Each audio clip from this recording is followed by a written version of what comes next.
Ok. Alors, je voudrais ce matin passer par ce gongon. Les gens vont se demander, Abraham, tu deviens fou? Non, ce n'est pas de la folie. Nous voulons retourner, pas vers les ancêtres, parce que nous sommes au Canada, on ne peut pas parler trop des ancêtres. Mais on veut faire les choses de façon naturelle, à la manière dont nos vieux parents nous ont laissé ça. Alors, on veut parler de la vérité. Pourquoi aujourd'hui, sur les réseaux sociaux, tout le monde parle de l'entrepreneuriat? Quand on va dans nos communautés, beaucoup de femmes sont sur les réseaux sociaux à longueur de journée. Tout le monde parle de l'entrepreneuriat, l'entrepreneuriat, l'entrepreneuriat. Est-ce que c'est une bonne chose? Oui, c'est une très bonne chose. Mais en réalité, est-ce que c'est aussi... Ce n'est pas vraiment un côté de destruction qui s'en vient dans notre communauté? Ça, c'est une question que je m'interroge. C'est une question que je m'interroge parce que est-ce que l'influence, on dit quand la femme a de l'argent, il y a beaucoup de choses qui se passent, mais en réalité, ce n'est pas ça même. Est-ce que cette femme-là doit vraiment se contrôler, savoir ce qu'elle est en train de faire? Parce qu'aujourd'hui, on a beaucoup de gens sur les réseaux sociaux. Est-ce qu'ils sont en train de créer réellement? Est-ce que les gens là qui parlent de l'entrepreneuriat sur les réseaux sociaux, est-ce qu'ils sont en train de créer réellement? Le pouvoir de la création. Le pouvoir de la création. Est-ce que les francophones arrivent à créer? C'est tout le problème qui est là. La création. Est-ce qu'on peut créer? Est-ce qu'au commencement, Dieu créa? Mais si Dieu créa au commencement, comment il a fait pour créer? Alors, quand moi je suis arrivé ici, mon nom c'est Kofi Abraham Akpobi. Je viens du Togo, plus précisément, je suis au Canada. J'ai immigré ici au Canada en 2018, donc je suis immigrant. Je suis issu de la communauté immigrante. Et j'ai travaillé dans les entrepôts, j'ai travaillé ce qu'on appelle le travail général. Mais quand je suis dans le travail général, j'ai quitté la banque, j'étais à la FUSEC Togo. J'ai quitté FUSEC Togo, je suis arrivé ici en tant que travailleur qualifié. Mais ce qui m'a qualifié beaucoup plus, c'est le travail général. Alors j'ai compris que ça va être difficile. Je peux sortir de tel emploi, dans un espace de... Dans un temps record de 3 à 6 mois, j'ai déjà fait presque 6 boulots. Hein. Je sors de tel boulot, je m'en vais dans tel boulot. Je sors de tel boulot, je m'en vais dans tel boulot. Est-ce que c'est normal? C'est normal parce que moi, j'étais en fonction à la FUSEC. On ne m'avait pas licencié. C'est moi-même qui suis parti. Donc, en réalité, quand je suis venu ici, moi, je croyais que c'est une continuité. Je n'avais pas compris qu'il faut que j'aille encore à l'école. Alors, l'école que j'ai faite à Lomé, je m'étais fait inscrire même, j'ai complété mon diplôme de banque au niveau de l'institut bancaire au niveau du Togo. J'ai fait tout ça là, j'étais même sorti avec mention. On a proclamé le résultat, peut-être que c'est le lendemain que j'ai pris le vol pour partir ici, sur le Canada. Mais à un moment donné, qu'est-ce qui arrive à mon yeux là? Est-ce que l'autre œil là aura un problème? Je ne sais pas. Ça me fait mal, ça c'est sûr. Alors à un moment donné, je me suis stabilisé, je me suis arrêté pour comprendre qu'est-ce qui arrive. Et quand je suis arrivé ici, automatiquement c'est que je dois aller travailler. Et à l'aéroport, même tu vois, on affiche ici, nous embauchons ici. Tu sors d'ici, on dit on embauche ici, on embauche ici. Alors j'ai fait tous ces travaux. Dans 6 mois, j'ai accumulé déjà première année, déjà dans 6 mois, j'étais même fatigué. La FUSEC Togo m'avait tellement fatigué. Je devais me reposer, mais je ne m'étais pas reposé. Je suis arrivé ici, j'ai continué le travail. Quel travail? Travail physique que je n'ai jamais fait. Moi, je n'ai jamais fait le travail physique dans ma vie. Oui, j'avais fait les travaux physiques quand j'étais sur les bancs, mais quand j'ai eu le travail, quand j'ai terminé les études, je n'ai pas fait un travail physique. J'étais seulement rentré dans l'emploi, surtout au niveau de la FUSEC, et puis c'est tout. Donc moi, je ne connais que écrit sur papier. Mais quand je suis arrivé ici, je suis obligé d'aller travailler. Ça, c'est normal. Et j'ai fait tellement les entrepôts. J'ai fait l'agent de sécurité. J'ai fait les entrepôts. J'ai checké les habits. La nuit, j'ai travaillé. La nuit, tu dois aller travailler forcément. Checker les habits. Pour combien de dollars? Pour à peine 15 dollars ou 14 dollars. Mais quand tu calcules les 14 dollars là, c'est beaucoup plus que ce que tu gagnais dans ton pays. Mais tu te dis, ah, ce pays est mieux plus que le Togo. Ok, ce pays est mieux, on ne refuse pas. Mais on ne voit pas le pouvoir d'achat. Alors, un petit matin, j'ai commencé par faire le calcul. Oh, au Togo, je ne gagnais pas beaucoup d'argent, mais je vivais bien. J'avais ma femme qui était à côté de moi. J'avais mes enfants que je voyais. J'avais mon auto. Je carburais bien mon auto. Je m'habillais très bien. Mais les gens m'appelaient quand j'arrive au travail, les gens disent chef, chef, chef, chef, chef. J'avais des agents de crédit, j'avais des promotrices, j'avais des promoteurs, j'avais beaucoup de gens. J'étais chef service crédit. Quand on parle de chef service crédit engagement au niveau de l'Afrique, les gens croient que c'est de n'importe quoi. Non, c'est une haute responsabilité. Mais j'ai laissé tout ça là pour venir tomber dans cette affaire-là. Est-ce que c'est des pièges? Non, ce n'est pas des pièges. Mais à un moment donné, c'est à toi de sortir de ce piège-là. Alors, qu'est-ce que je dois faire? Alors, les aînés me disent que non, tu dois aller, que tout le monde passe par là. Les aînés disent que non, tu dois aller à l'école, tu dois faire 7 ans, tu ne dois pas être pressé. Tu dois aller à l'école? Ok. Alors, ils m'ont donné les numéros des écoles. Oh, l'école dit que tu dois faire bourse. On dit, moi, j'ai épuisé mes bourses. Et je dois faire seulement les prêts. Près de 18 000 dollars. Je dois aller à l'école. On ne m'avait pas dit avant. Ben, mes amis, qu'est-ce qui va arriver? Il y a d'autres qui m'anarquent par ici. Il y a des Africains qui sont dans des réseaux. On t'appelle par ici, on dit que non, on peut te faire crédit, on peut te faire tant, ils veulent t'anarquer, on dit fais ceci. Après tu sors, mes amis, on est dans... Ça dit que c'est des problèmes. Alors, j'ai vécu tout ça là.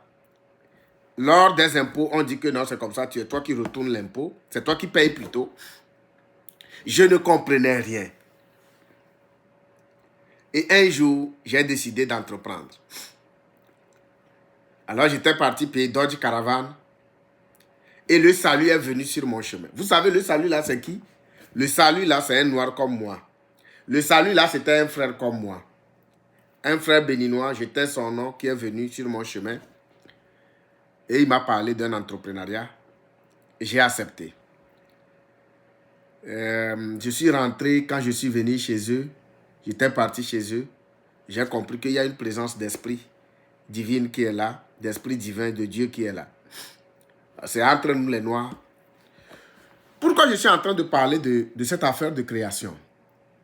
Je suis en train de dire à quelqu'un ce matin que quand les gens te parlent du digital, demande-toi qui est derrière le digital. Est-ce qu'on a créé le digital pour aider les gens? Si quelqu'un te parle d'un entrepreneuriat, ça dit que d'un système de marketing de réseau, dis-toi qui l'a créé. Je donne un exemple. Presque tous les systèmes marketing de réseau qui sont dans le monde entier sont créés par les autres. Primerica est créé par les autres. WFG est créé par les autres. SPU est créé par les autres. Great2 est créé par... J'étais le nom. Comment on appelle ça? Les bitcoins sont créés par... J'étais encore le nom, donne-moi. L'or riche est créé par... L'or riche est créé par... Ok, je donne encore un autre nom. QNet, ok. QNet est créé par... QNet est créé par... Ok. Alors, qu'est-ce qui est créé par les Togolais? Qu'est-ce qui est créé par les Africains? Alors, le problème au niveau du continent africain, le problème au niveau des Africains, quand c'est un noir qui a l'esprit, c'est un noir qui veut vraiment se positionner, au lieu qu'on l'accompagne dans ce position, en le positionnant, au lieu qu'on l'accompagne et que ce monsieur devient bon, au lieu qu'on l'accompagne et que ce monsieur devient champion, et il va dans son esprit, dans son idée, créer d'autres champions, On veut l'éteindre.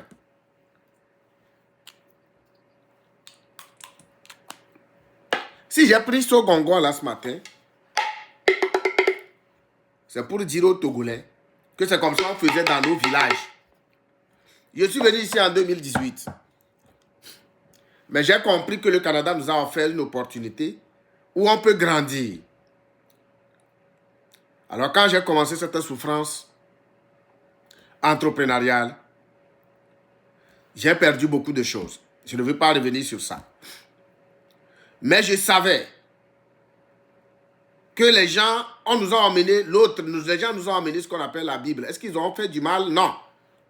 Mais sauf que quand on nous a amené la Bible, ils ne nous ont pas vraiment amené des outils de créativité qui sont dans la Bible là. Mais eux tous, c'est la Bible qu'ils utilisent. Le Canada est développé sur la Bible.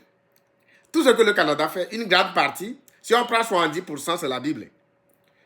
États-Unis, si on prend 70% de ce que les États-Unis fait, c'est la Bible. Même si, par exemple, on est en train de faire guerre partout, etc. Mais au niveau de l'économie, au niveau de la création, c'est la Bible. Très important. Mais les Togolais ont adopté la Bible là, mais ils ne sont pas allés en profondeur. Les pasteurs n'enseignent pas l'entrepreneuriat. Les pasteurs sont en train de détruire vraiment beaucoup plus la jeunesse parce qu'ils ne vont pas, eux-mêmes, ils ne comprennent pas les messages qui sont là. Au commencement, Dieu créa. Qu'est-ce que les Togolais font pour créer ensemble? Donc, le problème, les gens vont dire que le problème, c'est Faure Gnassingbé. Ben, moi, de toute façon, je ne suis pas là pour cautionner Faure Gnassingbé. Je ne suis pas là pour cautionner, c'est-à-dire les chefs d'État de l'Afrique, etc. Non, mais ce que je voudrais dire, c'est qu'ils vont tout faire. Si on ne revient pas vers le message là, au commencement, Dieu créa. Au commencement, nos vieux parents créaient aussi. Au commencement, nos vieux parents créaient. Mais les gens vont me critiquer en disant, bon, les bandits là, les gens vont dire, les ancêtres là, ils créaient quoi? Ils créaient quoi et puis ils nous ont mis dans la pauvreté. Vous ne pouvez pas savoir comment les vieux créaient. Les vieux parents, nos ancêtres créaient. Moi, j'ai eu la chance de voir mon vieux parent avant de mourir. Il est décédé à 130 et quelques ans. Mais quand moi je l'ai vu, il prenait encore, c'est-à-dire que la canne là, pour aller au champ. Vivre plus longtemps. Il a survécu, il a vécu plus longtemps, mais au même moment, il a payé aussi les pots cassés. Et quand moi, mon vieux parent est décédé, ça dit qu'il y a beaucoup de choses qui étaient passées, que j'étais le nom. Mais le même vieux parent volait comme un oiseau, il n'a pas besoin de prendre l'avion. Mais moi, aujourd'hui, je suis obligé de prendre l'avion. Ce qui veut dire que l'avion existait chez nos vieux parents. Comment ils faisaient pour voler? Au temps de nos vieux parents, il n'y avait pas à faire de prostitution comme on le voit aujourd'hui. La femme ne peut pas aller faire de n'importe quoi. Tu es une femme, tu sors, tu fais de n'importe quoi, tu reviens à la maison, tu as des problèmes. Mais aujourd'hui, on a gâté tout ça là.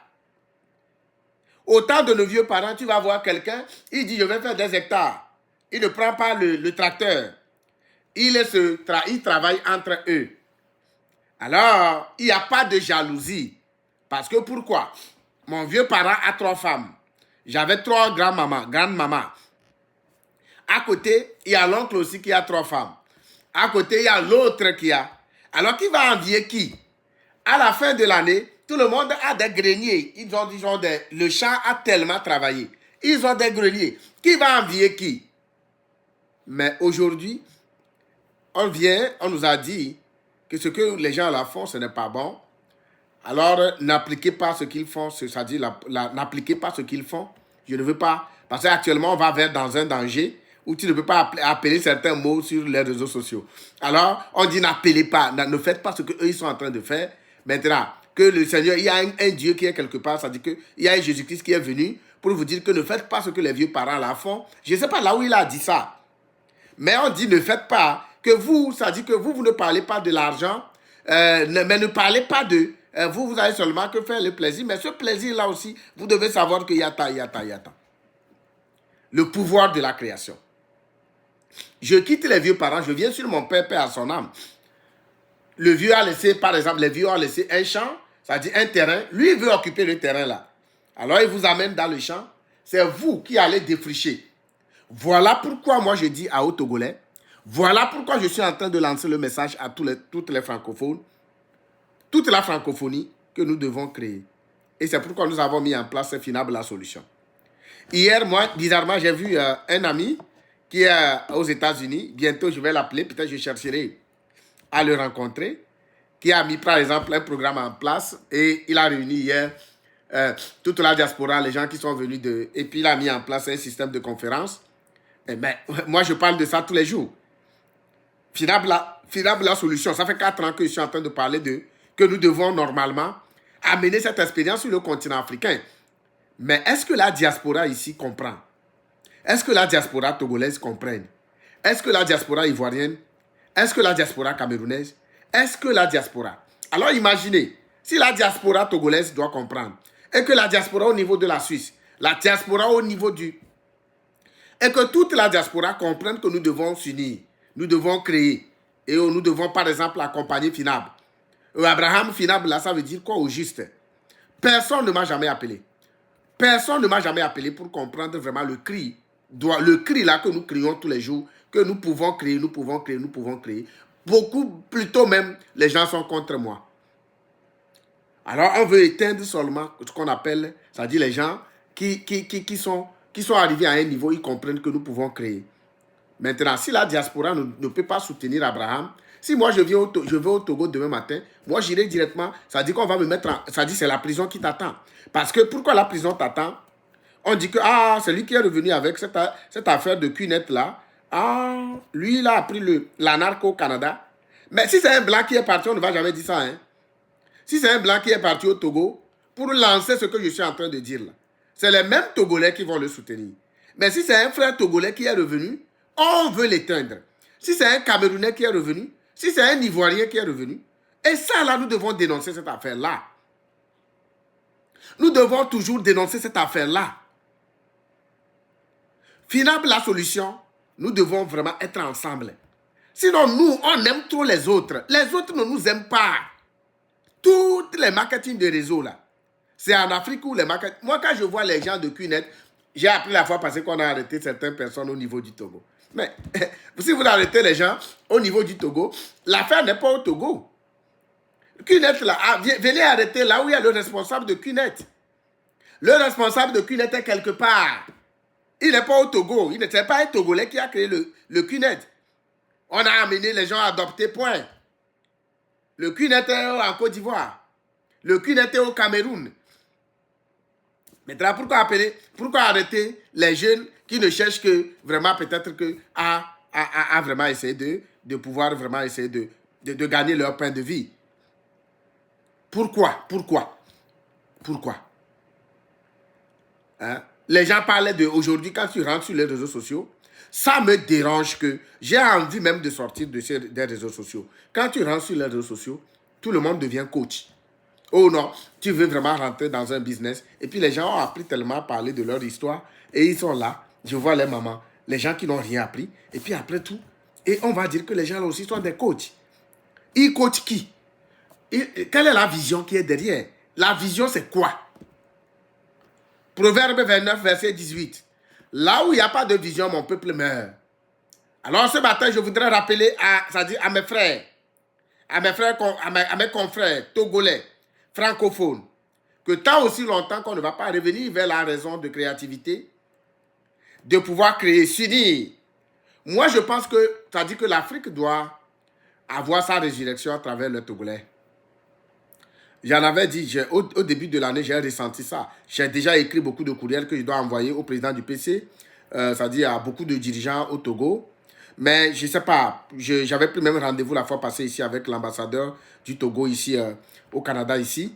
J'avais voulu aller le voir, mais il y a des choses qui arrivent tellement que, vous savez, quand tu veux grandir, il y a beaucoup de choses qui arrivent et que tu dois beaucoup faire attention, c'est tout. J'ai écrit beaucoup de courriels. Quand le Togo a fait 9e congrès ou bien 10e, j'ai compris directement que, parce que vous savez, moi j'ai été formé par un noir. J'ai été formé par quelqu'un qui vient de notre continent. Mais aujourd'hui, lui, il m'a laissé la charge et je voudrais rendre hommage, rendre gratitude à lui et sa femme pour ce qu'ils m'ont donné. C'est Abraham qui parle. Ils m'ont donné les choses que personne ne pourra jamais me retirer. Ouais, c'est vrai. qu'arrivé à certains niveaux, quand tu veux grandir, le vent souffle très fort. Nous savons très bien qu'on est en danger. Mais je sais que l'Afrique peut trouver sa résurrection à travers le Togo. Et je voudrais rappeler ici à tous les Togolais qui m'écoutent il y a vraiment 4 ans, qui sont au Canada et qui sont en train de m'écouter. Spécialement, je parle seulement aux Togolais ce matin. Le Togo, on a la nuit des galas, dans le gala des seigneurs. Le Togo, ça fait 4 ans, 5e édition ou 6e édition. Et d'ici mai, 1er mai ou bien ça dit mai, il y a vraiment ce gala-là qui va encore avoir, par exemple, lieu. Et c'est les Togolais qui ont lancé ça. Et cette fois-ci, ce gala va réunir plus de 700 personnes. 700 à 1000 personnes. Et il y a Mewe, c'est-à-dire que le chanteur Mewe, l'Ivoirien Mewe, qui doit par exemple venir avec toute son équipe. Et ce n'est pas les Togolais seulement. Il y a différentes communautés. Les gens vont venir danser, manger, et toute une nuit. Et Finab sera présent. Finab, la solution sera présente avec vraiment toute son équipe, avec les directeurs du moins, qui ont déjà leur propre cabinet. Est-ce que c'est une belle organisation? Oui. Mais au-delà de cette organisation, les Togolais devaient revenir vers la raison de créativité. Voilà pourquoi ce matin, je suis en train de lancer encore cet appel. Quand j'ai pris ça là et que j'ai sonné, je l'ai sonné. J'ai sonné. Parce que les Togolais peuvent bien mieux comprendre plus que beaucoup de personnes. Les Togolais peuvent comprendre le signal. Il est temps que nous créions. Il est temps que nous développions des champions. Il est temps qu'on parle de millionnaires dans notre communauté togolaise. Il est temps qu'un Togolais dise que non, ça suffit. Je suis ingénieur. Je dois rentrer dans un réseau. Vous ne pouvez pas savoir comment on peut aider les ingénieurs à occuper, par exemple, les terrains chez nous, au niveau du Togo. Vous ne pouvez pas savoir comment est-ce qu'on peut, par exemple, aider les conseillers immobiliers à rentrer chez nous avec l'expérience canadienne. Vous savez, nous ne sommes pas venus ici pour toujours régler les deux problèmes, c'est-à-dire régler les deux besoins majeurs. Non. Besoin de dormir, besoin d'avoir un emploi. Non, ce n'est pas ce qui nous a amené ici. Hein. Le besoin, ce qui nous a amené ici, c'est le besoin d'appartenir à un réseau, le besoin d'appartenir, c'est-à-dire de considération, et le besoin de reconnaissance. Alors, on doit créer ces réseaux-là. Voilà pourquoi nous sommes en train de lancer cet appel de mobilisation. Dans ce mois d'avril, nous voulons avoir 1000 personnes qui vont joindre notre équipe. Finab la solution, parce que nous avons la vision 800 conseillers financiers d'ici 2030. Alors, on peut le faire. C'est possible. Ce matin, je lance l'appel aux Togolais, spécialement. Alors, si tu es Togolais, c'est ton frère qui est en train de te parler. L'emploi que tu es en train de faire au Canada, c'est bien. Mais je te pose la question, si demain matin, tu vas au travail, on te dit que l'emploi n'existe plus, tu vas faire comment? Tu vas tuer l'employeur? Tu vas le frapper? Tu vas faire comment? Comment tu vas faire pour payer ton loyer? Voilà pourquoi je te donne la main, pour que tu viennes apprendre avec moi. Devenir un vrai conseiller financier entrepreneur. Pas un conseiller financier, pas un conseiller financier dealer, non. Un conseiller financier entrepreneur. J'ai dit bien un conseiller financier entrepreneur qui est là pour aider les gens dans les impôts, dans leurs assurances, dans leurs réels et ensemble dans l'éducation financière au complet. Alors, mon nom, c'est votre frère Kofi Abraham. Comme je l'ai dit, je suis conseiller en sécurité financière entrepreneur et je détiens la licence dans 5 provinces, notamment la province de Québec, Alberta, Saskatchewan, Nouveau-Brunswick, Ontario. Je dessert les gens je sers beaucoup plus les gens de Ottawa et Manitoba. Actuellement, on est en train d'ouvrir notre permis au niveau de Manitoba. Je suis propriétaire de la compagnie Finab La Solution. Et Finab La Solution est là. Bientôt, nous avons un grand projet de permettre aux francophones de pouvoir immigrer au Canada et travailler avec Finab La Solution. Merci beaucoup à tout le monde et on se donne des nouvelles. À bientôt.